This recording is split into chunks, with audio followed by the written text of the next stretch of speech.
नमस्कार, आप देख रहे हैं यूके न्यूज लाइव और आपके साथ मैं हूं प्रदीप तरमोला। एक और जहां पूरा देश दीपावली का त्योहार धूमधाम से मना रहा था, तो वहीं इस दिन उत्तराखंड के उत्तरकाशी में एक बड़ा हादसा हो गया। यहाँ पर यमुनोत्री नेशनल हाईवे पर बन रही एक सुरंग के धंस जाने से उसमें काम कर रहे 40 मजदूर फंस गए। कहीं मत रही कि सभी मजदूर सुरक्षित हैं, जिन्हें बचाने का काम 3 दिन के बाद भी जारी है। दरअसल चारधाम परियोजना के तहत निर्माणाधीन सिलक्यारा पोल गांव सुरंग में पिछले 50 घंटे से अधिक समय से 40 श्रमिकों की जिंदगी कैद है। इन श्रमिकों को निकालने का कार्य युद्ध स्तर पर चल रहा है।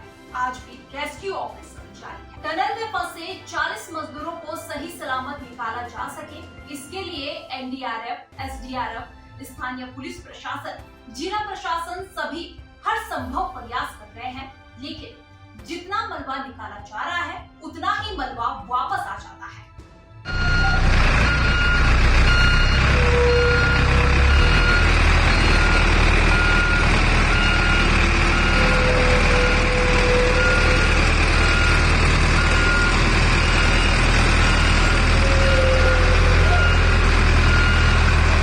ऐसे में टनल में फंसे मजदूरों को सुरक्षित बाहर निकालने के लिए सरकार ने विभागीय अधिकारियों के साथ मिलकर प्लान तैयार किया है। मजदूरों को बाहर निकालने के लिए अब टनल के अंदर एक और छोटी टनल बनाई जाएगी। इस छोटी टनल के रास्ते अंदर फंसे मजदूरों को बाहर निकाला जाएगा। बता दें कि टनल में मलबा साफ करते समय बार बार वापस मलबा आने से परेशानी होती जा रही है, जिसने सरकार को परेशानी में खड़ा कर दिया है।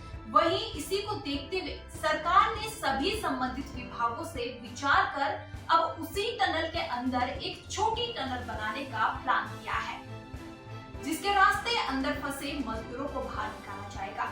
अधिकारियों की अगर माने तो तकरीबन 50 से 60 मीटर की दूरी में ये मलबा आया हुआ है, जिसके कारण टनल में पिछले 3 दिन से मजदूर फंसे हैं। रेस्क्यू की अगर बात करें तो तकरीबन 20 मीटर तक टनल का मलबा निकाला जा चुका है।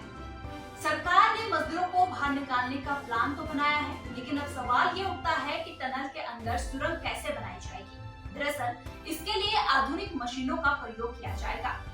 NHIDCL यानी national highway infrastructure development corporation limited के executive director colonel Sandeep Sudhira ने बताया कि मजदूरों को रेस्क्यू किया जा रहा है, लेकिन मलबा हटाने के बाद फिर वापस मलबा आ जाता है। उसको देखते हुए अब माइल स्टील पाइप के जरिए उस मलबे के अंदर सुरंग बनाई जाएगी। ये माइल स्टील पाइप 800 mm की है, जिनको देहरादून और ऋषिकेश से मंगवाया गया है।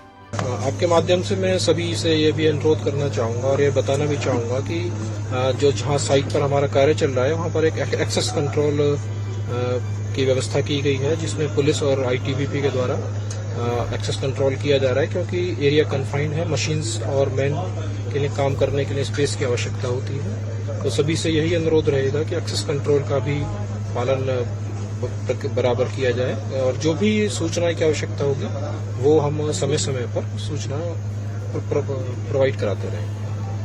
आपको बता दें कि माइल स्टील पाइप अगर मशीन के द्वारा सुरंग बनाने में इस्तेमाल किया जाएगा, इस पाइप पर कितना भी मलबा आ जाए पाइप का कुछ नहीं बिगड़ेगा। माइल स्टील पाइप 1 घंटे में 1 मीटर सुरंग बना पाएगा। उन्होंने बताया कि इस मशीन को दिल्ली से लाया गया है और वहीं से मशीन को चलाने वाले एक्सपर्ट टेक्नीशियन भी आए हैं। इस पूरे काम में उत्तराखंड के मुख्य सचिव SS संधू ने मदद की है। इस तरह टनल में फंसे मजदूरों को निकालने की पूरी कोशिश की जा रही है और पूरा प्रदेश मजदूरों की सलामती की प्रार्थना कर रहा है। अब देखना होगा कि आधुनिक मशीनों का प्रयोग कर कब तक टनल में फंसे मजदूरों को बाहर निकाला जा सकता है। इसमें रेस्क्यू ऑपरेशन को आगे बढ़ाते हुए कुछ पाइप की आपूर्ति की डिमांड हुई थी और उस जो रिक्वायर्ड पाइप था वो उपलब्ध करवा दिया गया है, स्टील पाइप। और अब उसको जो फ्रेमवर्क होता है जिस पे उसको रख के मशीन काम करेगी वो भी तैयार हो गया है। तो शीघ्र ही अभी अपडेट आएगा कि क्या प्रगति है इस कार्य में।